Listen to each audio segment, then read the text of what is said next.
In 1992, a young mother was gunned down in front of her children. Police searched for answers but found nothing. Then family members offered a startling clue.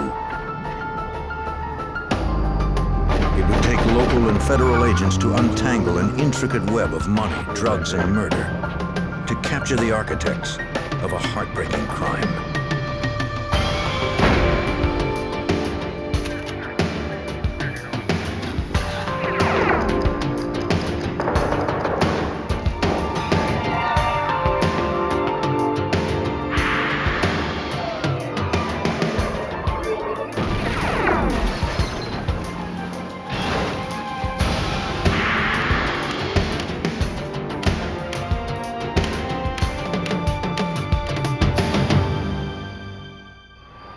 Two young boys were the only witnesses to their mother's murder.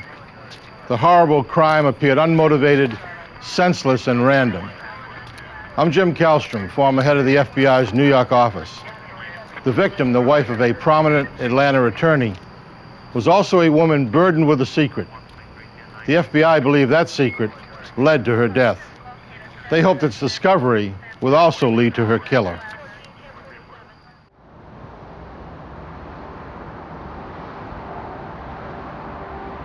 November 29th, 1992, Atlanta, Georgia. Travelers returned home at the end of the Thanksgiving holiday. It's been a long trip, but I'm ready to get home. What about you? 39-year-old Sarah Tokars and her two children had spent the long weekend with her parents in Florida.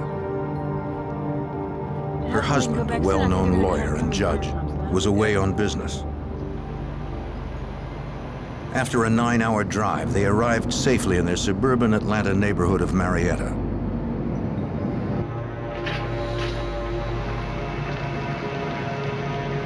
The house was dark as they pulled into the driveway.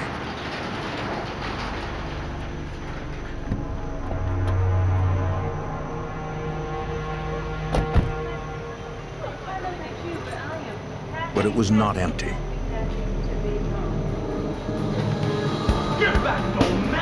Sarah did not see a man waiting in the shadows of the garage.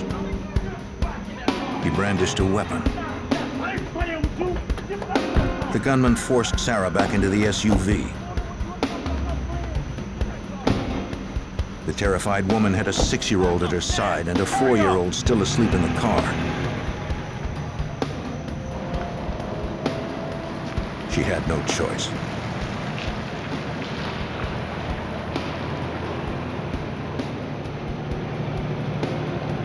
The man put his gun to Sarah's head and told her to drive towards the city.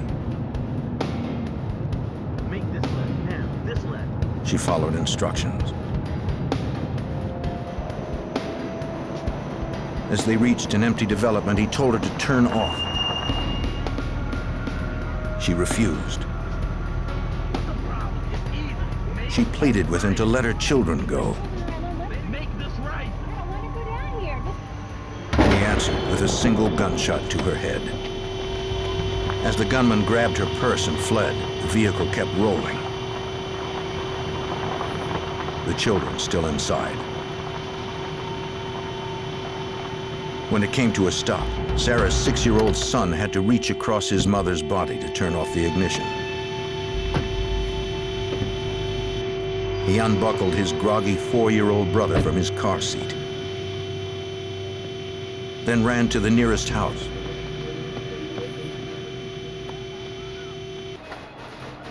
There, a neighbor called 911.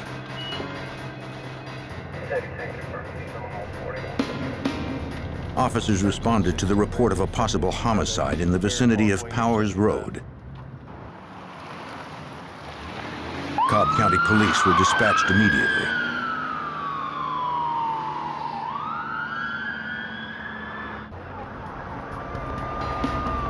Homicide detectives arrived as officers fanned out to search for the gunman.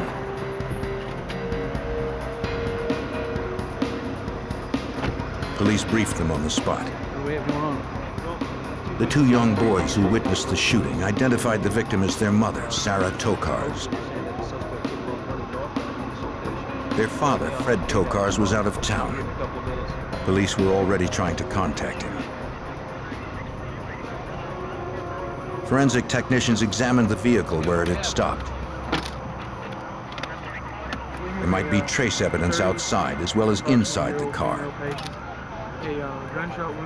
An analysis confirmed what the boys had told police. The gunman was sitting directly behind Sarah Tokars when he pulled the trigger. Blood spatter patterns suggested he had used a shotgun.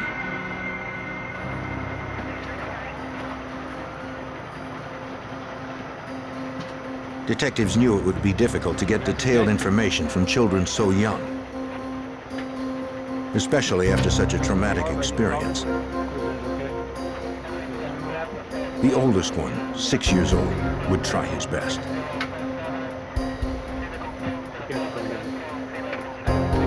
He said the killer was a black male, wearing jeans, a sweatshirt, and a cap. He could not be more specific. The boy didn't know which way the killer had run after he grabbed his mother's purse. But he said the weapon looked like a pirate's gun that you would see on TV. And we'll get in touch with them. Detectives were not sure what he meant. Maybe the autopsy would tell them more.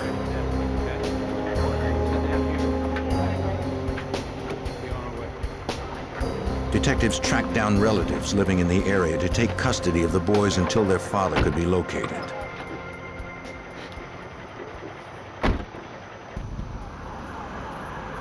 Police learned the family's address by running the plates on the vehicle. They continued the investigation at the Tokars' home where the abduction had occurred.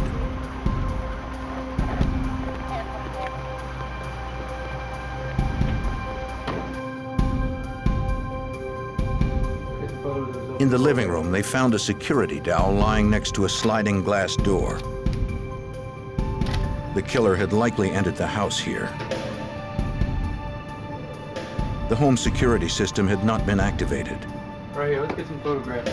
No alarm sounded as the intruder entered. And then after that, I want you to go ahead and process it. Perhaps a burglar had taken advantage of the lax security, and Sarah surprised him when she returned home. Whoever the burglar was, he hadn't left any trace evidence at the Tokars' home. There was little to go on, according to Cobb County Chief Detective Arthur Allred. At this point, we just really didn't know what happened. This was in a upper middle class neighborhood. This was a mother with her 2 children, and this type of crime was just didn't occur in this area at all. The most serious crime we had probably vandalism. So initially, we were really baffled as to what had happened and why. Sarah's eldest son worked with a police sketch artist and described the man in the dark who had killed his mother. The drawing of a thin black man wearing a knit hat was released to the public. But the 6-year-old's description was too vague to elicit any viable leads. The victim's husband, Fred Tokars, was contacted at his hotel in Montgomery, Alabama. He returned to Atlanta immediately. As a criminal defense attorney, Tokars was aware he would be considered an early suspect in his wife's murder. He had his own attorney present when he spoke to authorities. They quickly established his alibi so police could pursue more promising leads. Detectives confirmed that at the time of the murder, Fred Tokars was in Alabama. He had been visiting a client incarcerated in the Montgomery jail. The grieving husband assured police that he and Sarah had a strong marriage. I don't answer any questions. I just want to basically, see the case. He would do anything he could to help find her killer. Due to the nature of what's going on, we have a job to do. All right, guys. Tokars agreed to walk detectives through the house. Anything's been messed up here. Yeah, you're alone. As far as he knew, the doors were locked and the security rod was in place when he left for Montgomery. You said it before you left, right? My wife usually does that. He explained that they had intentionally left the alarm off because a plumber was scheduled to fix the hot water heater over the weekend. Look out for their safety. We can. Tokars led detectives to the basement where he kept his home office. Take a moment here. I want you to really look around. He said he usually had about $1,500 locked in the safe. That was usually kept. Now it was open and empty. I do keep some cash in there. Its combination was hidden in a nearby file. $4,000 for the trip. Only he and his wife knew it was there. Perhaps Sarah had taken the money on her trip to Florida. It was also possible that the burglar had found the combination and taken the cash. Looks like everything's okay. Ultimately, Tokars couldn't specify how much money, if any, was missing. All right. To police, nothing else in the house seemed disturbed, and no clues pointed to the killer's identity. A lot of people were frightened. A lot of people just couldn't believe that this would happen to a mother in front of her children, and especially in the neighborhood where it occurred. So there was a lot of pressure on the department to find who had killed her. Police hoped the coroner's report would give them more. Lab examiners confirmed that Sarah Tokars had been killed with a .410 shotgun. To a child, if that type of weapon had been sawed off, it might look like a 17th century flintlock pistol used by pirates on TV. Only the plastic wadding and buckshot were recovered from the SUV. It might be a 410 or maybe a 20 gauge. Because no shell casing had been ejected, they would not be able to match anything to a specific weapon if one were later found. Maybe 410. I'll get to the ballistics for you. The examiner discovered no foreign hairs, fibers, or fingerprints on the body or clothing. That fell out of the body bag. The anonymous killer had left nothing that could lead investigators to his Really identity. interesting to show you. Former Assistant United States Attorney Buddy Parker, like many members of the Atlanta community, was stunned by the news of the murder. We had a discussion that morning about the notoriety of the homicide, of it being the wife of Fred Tokars, who was known within the legal community, having been a former assistant district attorney for Fulton County. I was familiar with Fred Tokars in his role as a criminal defense lawyer in a matter that was then pending in our office, a matter regarding the investigation of a particular drug dealer. Fred Tokars' lucrative criminal defense practice brought him into contact with many men accused of federal drug charges. Rarely does such a murder have a simple motive. Solving the case would not be easy. The following day, 2 women came to the Cobb County Police Station. Sarah Tokars' sister and her cousin had a file they needed to show detectives. Sarah had entrusted her sister with the file 3 years earlier. You know what this is? Some of her husband friends. At the time, Sarah made her promise to take it to police if anything ever happened to her. Something would happen, like divorce, overseas bank. It contained what appeared to be lists of Fred Tokars' bank accounts and their balances. I told her 3 years ago. Well, how long have you known? The women suggested that the papers might be related to Sarah's attempt to divorce Fred. His family, my family have been friends. I can't put up with it anymore. Her sister's marriage was not as strong as Fred had led police to believe. Well, that might be so, but I know what you've been doing. Sarah wanted a divorce, but whenever she broached the subject, he threatened to use his legal connections to get sole custody of their children. All right, guys. Let me tell you something. Sarah was trapped. Divorce, but you'll never see the If kids she ever again. hoped to divorce Fred and keep her children, she needed leverage. Well, in case there was a divorce. After the incident, Sarah had secretly copied some of Fred's files and gave them to her sister for safekeeping. Quite a long time. She suspected they outlined illegal activities he might be involved in. Liar. Wasn't treating my sister. If that were so, they could be her only leverage against him in court. She went to his office. Some of the information you Investigators reviewed the files carefully. Perhaps they would help police determine whether Sarah Tokars' death was a botched robbery or a carefully planned conspiracy. Cobb County detectives called the FBI office in Atlanta for help. They hoped that Special Agent Michael Twible could determine if Fred Tokars' bank statements were somehow linked to the murder. We were contacted by the Cobb County authorities concerning the documents they had discovered, which were brought to them by Sarah Tokars' sister and cousin, which revealed that Mr. Tokars, her husband, had been involved in setting up offshore bank accounts and offshore corporations. It would take time for Agent Twible and his team to unravel the names and finances on those documents to see if they had something or nothing to do with the death of Sarah Tokars. On December 3rd, 1997, 4 days after the shooting, Sarah Tokars was laid to rest. Her 2 children were left motherless. Investigators still had no leads that pointed to the identity of her killer. Whoever had killed the young mother was still out on the streets.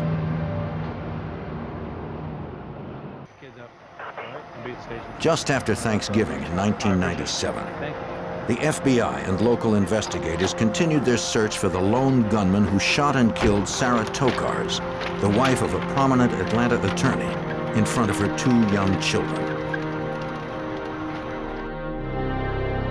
Sarah's 6-year-old child had given a vague description of the suspect to police in Cobb County, Georgia, but they still had no solid leads. Copies of her husband's bank statements were sent to the FBI field office in Atlanta for closer scrutiny. Special Agent Michael Twible hoped to provide insight as to whether the documents might somehow be connected to Sarah Tokars' murder. Once we reviewed these documents, it revealed that Mr. Tokars had set up offshore banks and corporations not only in the Turk and Caicos, but in Montserrat and in the Bahamas.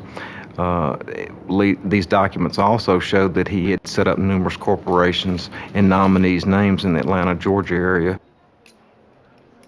Nominees are people who in name only head dummy corporations for purposes of money laundering. Although Fred Tokars had never been accused of money laundering himself, he was an expert on the subject. Buddy Parker, a former assistant U.S. attorney, was aware that Tokars was not only a well-known lawyer, he was also a certified public accountant. Fred Tokars was known within the Atlanta legal community as a person who held himself out to be an expert in money laundering, and in fact conducted lectures for law enforcement authorities at the state level on money laundering. Stan. Hey, Investigating the finances of a man like Fred Tokars would be a delicate business. really needs to be out on the street. He was well liked and well connected among Atlanta's power elite. He was well known in Cobb County. He was also well known in political circles, in as much as he had been appointed as an assistant municipal court judge, and he had been an assistant solicitor for Fulton County. He had a lot of friends in high political places and helped on numerous campaigns of state and local officials. I'm wondering if you have any... Investigators again met with Tokars and his attorney. They told him they believed his business dealings could be connected to his wife's killing and asked him about his clients. Has your wife mentioned anything to you about anyone that she... Fred Tokars admitted several were violent drug dealers who operated in dangerous circles. One in particular was reputed to have been a major cocaine supplier in the Atlanta area.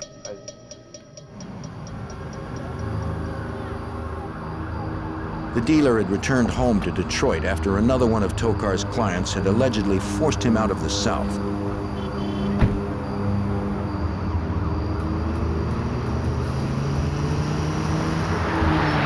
Not Not long after, he was gunned down in front of his mother's home. The murder weapon, a handgun found later in a nearby alley, had been traced back to a gun shop north of Atlanta. Tokars suggested that the dealer's remaining crew, or even those who murdered him, could have had Sarah killed to send a message to the lawyer. We can arrange something and get it over to you. Detectives secured a warrant to search the attorney's office to see if they could find any link to the killer in his papers.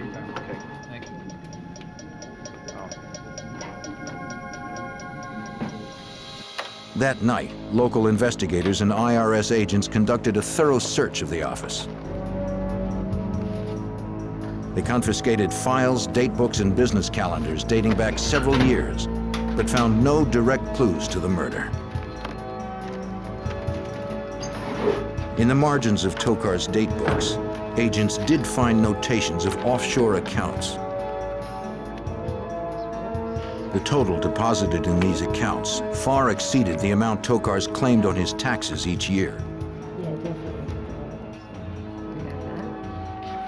It looked as if Fred Tokars had used his expertise in money laundering to his own financial advantage. Local and federal officials met with representatives of the Atlanta United States Attorney's Office. They suspected Fred Tokars' illegal activities went far beyond money laundering. Money laundering was already on our radar screen, if you will. Secondly, now we have evidence coming out of the Tokars' home of offshore bank accounts.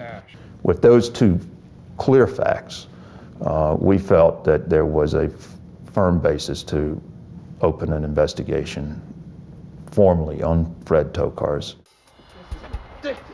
Parker learned that in August of 1992, the DEA had arrested one of Tokars' clients in a sting operation.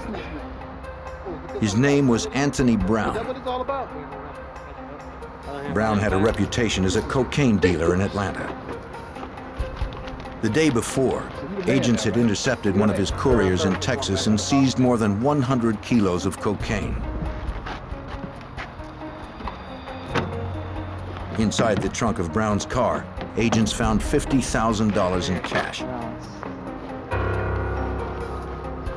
They also found documents revealing Fred Tokars was more than Brown's defense attorney. He had incorporated an Atlanta nightclub for the drug dealer. It was believed by law enforcement that the nightclub was a front to help launder the drug proceeds of the drug trafficking organization that Brown was a member of. DEA agent Jeff Dahlman had participated in the sting operation to arrest Brown. Parker hoped Dahlman's drug trafficking case would help with the murder investigation. What had happened as a result of the homicide of Mrs. Tokars was that the light got turned on Fred Tokars' past of what he had been doing for the past several years. And what was illuminated was that he'd been involved with several drug traffickers in the Atlanta area. How you doing? Investigators wondered how deep that involvement went. You have a few minutes? Police re-interviewed Tokars' neighbors to see if they had missed anything. I was wondering if on Sunday evening... One close friend confirmed that Sarah wanted to divorce her husband, but she was afraid of him. Not long before she was murdered, Sarah confided that she had found some of her husband's documents that seemed suspicious. According to the neighbor, Sarah said these weren't simply lists of offshore accounts. They were stronger proof of criminal activities. Hey, listen, I need to give you a call back. Yeah, just a few minutes. About a week and a half before Sarah Tokars' murder, Sarah Tokars exclaimed to her that she now had the goods on Fred, that she had found documents or records that indicated he had engaged in or was engaging in tax evasion, and that she was going to go to the authorities with this information and she could then get a divorce.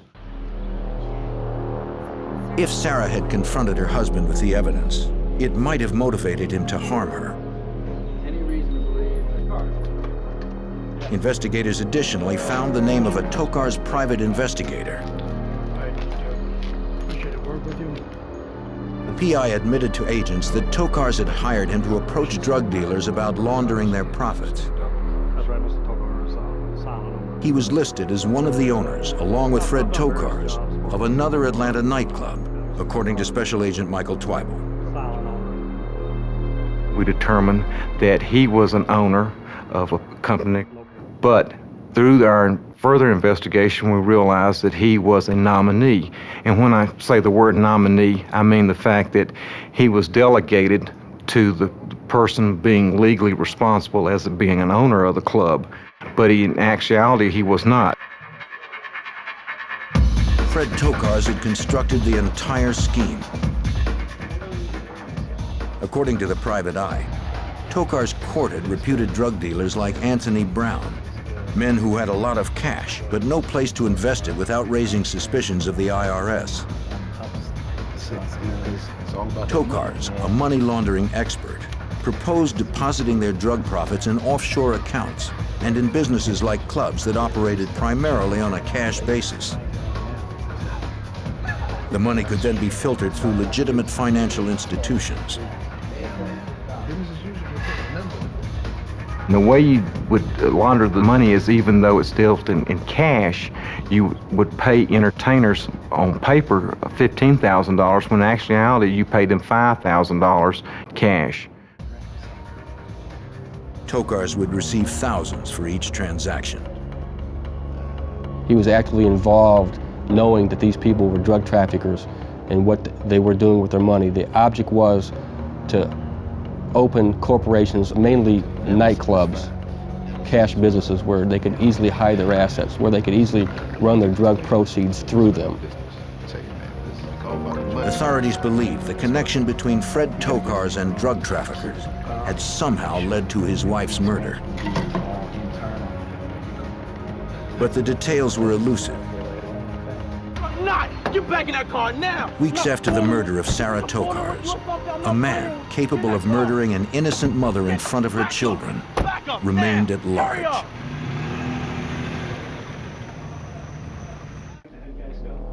Got a shotgun blast in the back of the... By December 1992, several weeks after Sarah Tokars was killed, federal and state authorities had still not found the lone gunman and still had no clues to his identity. So it's a lot of... Shortly before she was brutally murdered, Sarah believed she had discovered papers in her husband's law office that documented his illegal activities. Former U.S. prosecutor Buddy Parker believed that Sarah had likely threatened to expose Fred Tokars with those documents unless he agreed to a divorce. That began to give us a feeling that Sarah Tokars was murdered to keep her mouth shut about her knowledge or her belief about her husband's role and involvement in laundering drug money for drug traffickers. Fred Tokars not only represented violent drug dealers, he had gone into business with them. Investigators now had evidence Tokars' clients were laundering money through several nightclubs. If his wife had threatened to expose him, Tokars, as well as his clients, had a lot to lose. The FBI took a hard look at the nightclubs the attorney had incorporated. Special Agent Michael Twyble had to wade through piles of state records, searching for a name that could link Tokars directly to the murder. We started reviewing company and corporation records and liquor license and business license that Mr. Tokars had incorporated. We started looking at these different clubs to see actually who owned them. Major drug suppliers like Al Brown contributed the funds. A middleman purchased the clubs. And Tokars set up the entire deal, as DEA agent Jeff Dahlman discovered. They didn't really trust Mr. Tokars to launder money in offshore bank accounts. It was too elaborate. They wanted their money where they could touch it, where they could feel it, where they could use it every day, where they could buy cars with it. And so the laundering, in essence, in this investigation, turned towards the laundering of money through nightclubs, through incorporation of the nightclubs. FBI agents interviewed employees of the nightclubs. Over time, they were able to piece together the structure of the business, its owners, and its profits. To To Attorney Parker, it was like assembling a complex puzzle. Never heard anything about money laundering. The picture of how the nightclub money laundering was structured was really developed through insiders, through inside drug traffickers who ultimately decided to cut plea agreements with us and to cooperate and provide evidence. But nothing from the nightclubs pointed to Sarah Tokars' killer. After months of frustration, Cobb County Police finally got a break. A detective working on the case got a tip from his brother, a deputy in nearby Fulton County. The deputy remembered seeing Fred Tokars' name in the file for a businessman who had an outstanding arrest warrant. The businessman's name was Eddie Lawrence, wanted for writing bad checks on one of Tokars' accounts. Of all Tokars' business associates and clients, Eddie Lawrence was a name he had never mentioned to police. Authorities quickly learned that Eddie Lawrence and Fred Tokars were involved in several businesses together. These included construction, renovation, and mortgage companies. Tokars had also defended Lawrence in several minor brushes with the law. It was a long shot, but it was the only lead they had left. Eddie Lawrence had, through Fred Tokars, been granted access to some of the most prominent individuals within the city. Fred would take Eddie to some of the big political fundraising functions, and all of a sudden Eddie was, like I said, he's very presentable. He could certainly mingle and not be embarrassed at cocktail functions and things, and engage in conversations, and so he was living this wonderful life, and the way he got there was through Fred Tokars. A few days later, the young businessman agreed to questioning after police discovered records of calls between he and Tokars on the day of the murder. Eddie Lawrence said he had been in business with Fred Tokars for almost a year. He claimed the phone calls were all job-related. He knew nothing about Sarah Tokars' murder. The detectives had Lawrence arrested on the bad check charge and then released him on bond. They wanted to see which one of Tokars' associates got nervous when they heard Lawrence was being investigated. This is a shock to me when I heard about her death. The plan worked. A confidential informant contacted police.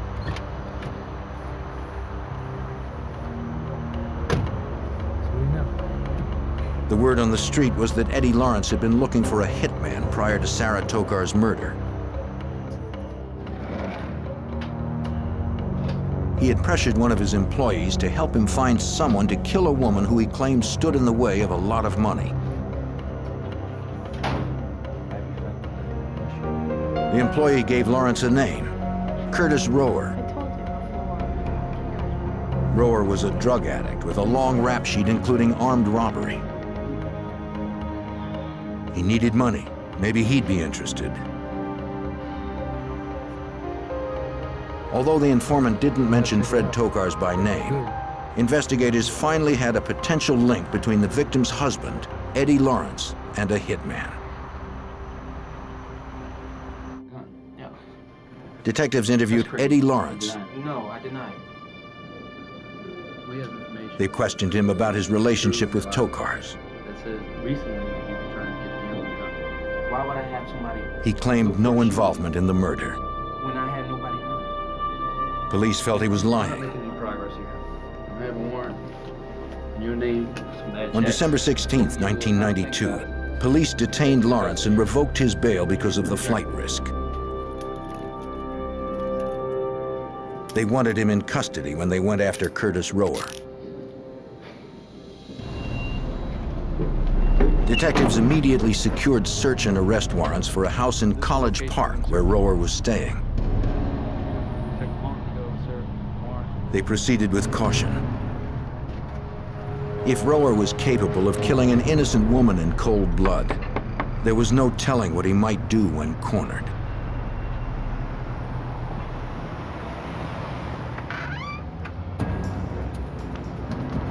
On December 22, 1992, 3 weeks after a mother of two was murdered, Cobb County Police circled a home in College Park to arrest suspected hitman Curtis Rower.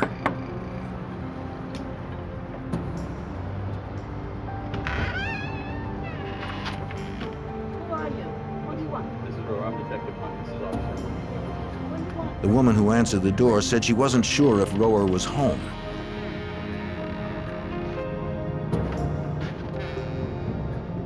An initial sweep of the house produced nothing. Still, they kept up their guard.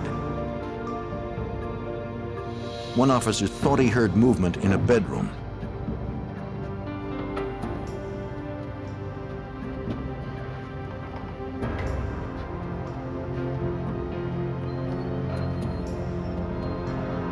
Curtis, you're in the bed. You see your hands.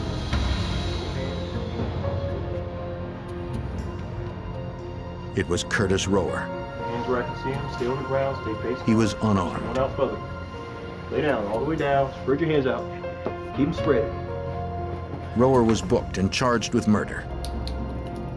Give me your left hand. He claimed that Eddie Lawrence, Fred Tokars' business partner, had offered him $5,000 to kill Sarah Tokars, but Rower was too scared to go through with it.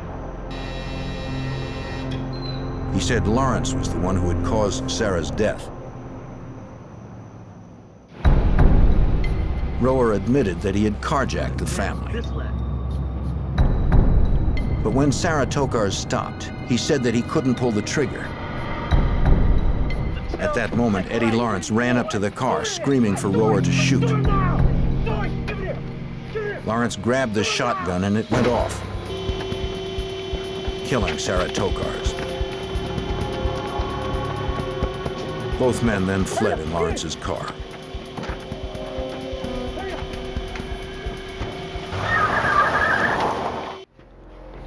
Though police believed Rower was downplaying his role, Sarah's 6-year-old son was the only other witness they had to refute his claim. He remembered only one shooter. The boy would be forced to identify the man who terrorized his family from a lineup unless Eddie Lawrence corroborated Rower's story. Authorities charged Eddie Lawrence with conspiracy to commit murder, but Lawrence refused to confirm or deny Rower's statement.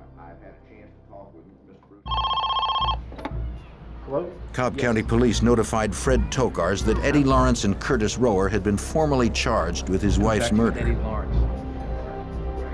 He received the news at Sarah's parents' house in Florida, where he was vacationing with his sons for the holidays. Who's on the phone? It's the police. They've arrested someone for the murder. So, thank God for that. His relatives later said that while the rest of the family expressed relief, Fred Tokars did not. He seemed despondent. The arrests of Lawrence and Rower had made national headlines. Tokars was caught in that same spotlight and refused to give any statements to the press. Because the suspected hitman's story conflicted with Tokars' son's version, the 6-year-old was asked to view a suspect lineup. Police explained that though he would be able to see 5 men staring at him, they would not be able to see him. The one-way mirror would prevent that. When the child said he was ready, investigators called for the men. All of them resembled the boy's description of his mother's killer. Okay, Michael. One of these gentlemen may be the person. Detectives reassured him that he could take as much time as he needed. I want you to take your time. I want you to look at me closely. I want you to tell me. But it was no use. The child was either too young or too frightened to remember the killer's face. When relatives tried to reach Fred Tokars in Florida to inform him, he was nowhere to be found. Fred left the company of his in-laws and returned to his hotel room where no one heard from him. And the following morning, they tried to raise him on the telephone. They tried to find him, and there were no responses.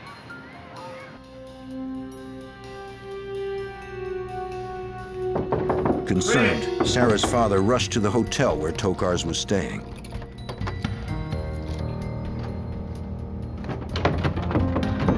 Fred! Fred! Fred! Fred Tokars had swallowed a handful of sleeping pills and washed it down with beer.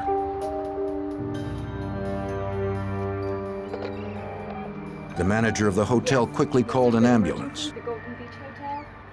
He had apparently attempted to take his life after hearing that Eddie Lawrence, this business partner of his, had been arrested for the murder of his wife.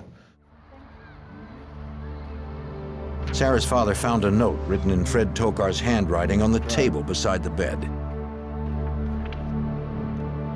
In the locked hotel room, Fred Tokars wrote a long, rambling note apologizing for the pain and suffering his lifestyle had inflicted upon his family. He wrote that Sarah was a great woman.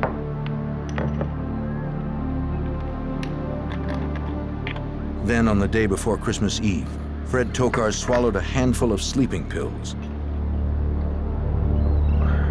enough to kill him. Fred Tokars lay on the bed, barely breathing. If he died, the truth about his wife's murder might die with him. Come on, Fred. Yes, there's been emergency. In late December of 1992, Fred Tokars, the once prominent Atlanta attorney now suspected in his wife's murder, lay motionless in a Florida hotel room from an overdose of sleeping pills. He was rushed to a nearby hospital where they were able to revive him. Thank you for coming down today. After his release, he held a press conference. Really a tough time for myself and also for my children. He told the public that he was very depressed and that the media was not making it easy. We did this terrible crime. Tokars had gone to the extent of establishing residency in Florida to avoid the attention. The whole way through this, so. But he believed that justice would soon be served. Mr. Tokars, may we have your comment on the arrest of Eddie Lawrence? The FBI believed justice would soon be served as well. Convinced that Fred Tokars had used his business associate Eddie Lawrence to hire a hitman to kill Fred's wife, Sarah, the team of federal and local investigators would use federal racketeering statutes known as RICO to prosecute Tokars. Building a RICO case to prove Sarah Tokars had been killed to protect her husband's illegal activities meant outlining those activities in detail. The RICO statute, it attacks basically this conspiracy of individuals who are out committing all types of different crimes, not necessarily together, but they're all for the benefit of this criminal group to exist, to continue to exist, and to make money. Looks like things are coming together a little bit. I appreciate all you. A federal grand jury named Tokars as an unindicted co-conspirator in the homicide. Yeah, we've come up with some. Though Tokars' partner, Eddie Lawrence, had remained silent after 7 months in prison, investigators hoped the public indictment might encourage Lawrence to testify against Tokars. Not long after, the Atlanta U.S. Attorney's Office received a phone call that Eddie Lawrence was ready to cooperate in exchange for sentencing consideration. We've got some work to do. Let's go. For Lawrence's long-awaited statement, investigators secured a remote location in Georgia that would be monitored by chopper surveillance. DEA agent Jeff Dahlman was part of the team that needed to make sure nothing went wrong. We were there before Mr. Lawrence was brought in. His location had been kept a secret from everybody involved. The only people that knew of where Mr. Lawrence was actually being held at that time were the Cobb County Police Department. Mr. Lawrence at that time was a key witness in this investigation, and his safety was paramount to everyone. Inside a fortified house, Eddie Lawrence told investigators that he and Tokars were not just partners in the construction business. They were also involved in laundering drug money. $900,000.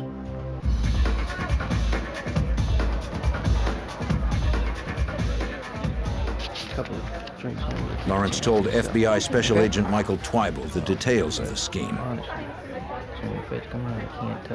Mr. Tokars wanted him to try to solicit drug clients in the various nightclubs and bring them to him so he could launder their money. And in turn also set up Eddie Lawrence into several businesses. Yeah, we can get this one just a little bit later. We may Lawrence owed his success to Tokars. He also owed the attorney $70,000 in business debts. Fred Tokars approached Eddie Lawrence indicating that, that Sarah now was going to try to divorce him and take everything he had, and he wasn't going to let that happen, and he couldn't afford to allow her to do that to him, and he wanted her killed. Lawrence refused initially. Although he had been involved in drug dealing, he had never been involved in murder. Mr. Lawrence said, well, just let her have the house and the kids and the cars. And Mr. Tokars said, I've worked so hard, I'm not going to let her have it. Lawrence said that Tokars planned the murder for several months. His first idea was to have Sarah shot in his office, but decided the couple's home was a better location. Tokars was to pay Lawrence $25,000 for the hit.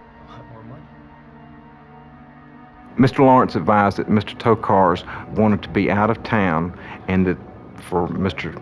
Lawrence to commit the murder as a burglary, basically in front of his children, which is very unusual.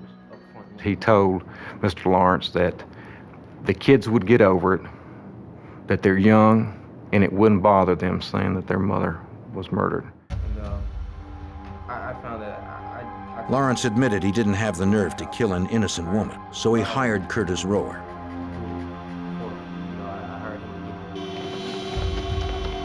After Rower shot Sarah Tokars, Lawrence drove him away from the scene.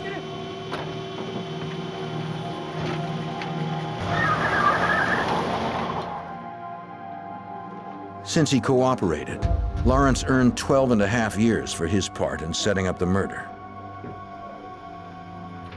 The hitman he hired, Curtis Rower, was sentenced to life without parole. For the time being, Tokars was still a free man. Mr. Tokars had custody of his 2 children. Our concern during this time and the rest of Mr. Tokars was that there could be some harm done to the children. And Mr. Tokars was aware that he'd been watched. The media was still down in Florida at the time.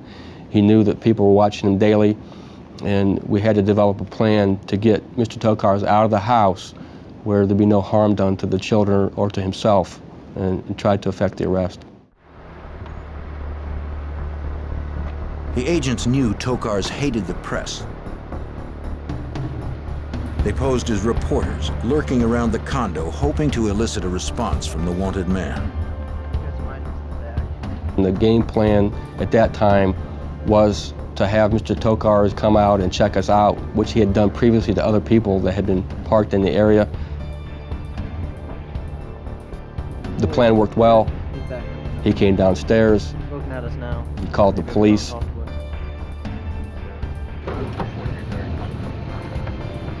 Local officers arrived, aware of the ruse.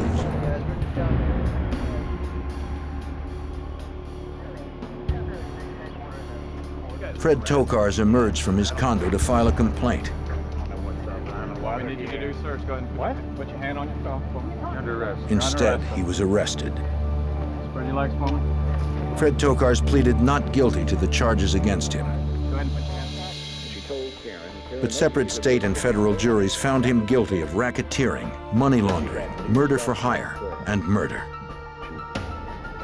He was sentenced to 4 life terms with no chance of parole. For elevating his greed beyond the life of his wife and children, he will never be free again.